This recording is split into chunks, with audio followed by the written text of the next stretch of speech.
நபி ஸல்லல்லாஹு அலைஹி வஸல்லம் அவர்களின் இரக்கமுள்ள குணம். ஒரு நாள் முஹம்மது நபி ஸல்லல்லாஹு அலைஹி வஸல்லம் ஒரு தோட்டத்தில் நடந்து செல்லும்போது ஒரு சிறிய ஒட்டக கன்றுக்குட்டி மிகவும் கலவரமாக கத்திக் கொண்டிருந்தது. நபி ஸல்லல்லாஹு அலைஹி வஸல்லம் அதனிடம் சென்று மெதுவாக அதன் தலையை தடவி, "ஏன் அழுகிறாய்?" என்று கேட்டார். அப்போது அந்த ஒட்டகத்தின் கண்களில் நீர் வழிந்தது.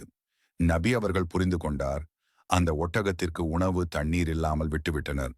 உடனே நபி அவர்கள் அதனை வைத்திருந்த மனிதரிடம் சென்று கூறினார், "அல்லாஹ் உங்களிடம் பேச முடியாத ஜீவராசிகளுக்காகவும் உங்கள் மீது பொறுப்பாக வைத்துள்ளார். தயவு செய்து இதற்கு உணவு தண்ணீர் கொடுங்கள்.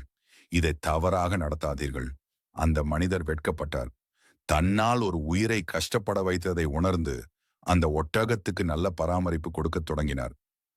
பாடம்: நம் நபி அவர்கள் மனிதர்களுக்கே அல்ல, மிருகங்களுக்கும் பறவைகளுக்கும் பூச்சிகளுக்கும் கூட இரக்கம் காட்டினார்.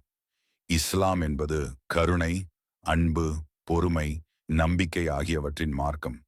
நாமும் நம் வீட்டில், பள்ளியில், வெளியிலும் அனைவரையும், உயிருள்ள எதையும் அன்போடு நடத்த பழக வேண்டும்.